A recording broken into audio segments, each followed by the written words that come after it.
Barka da. Ana biyu. Wallahi.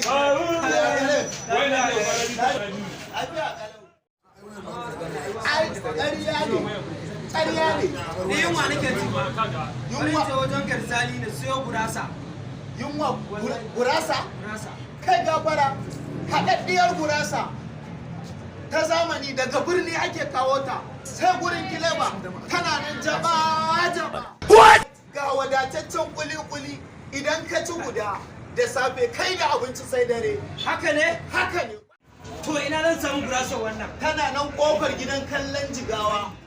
Yana nan birnin Gumel, garin Dr. Alhaji Ahmed Muhammad Sani. Allah ya ƙaro mana arziki. Amin.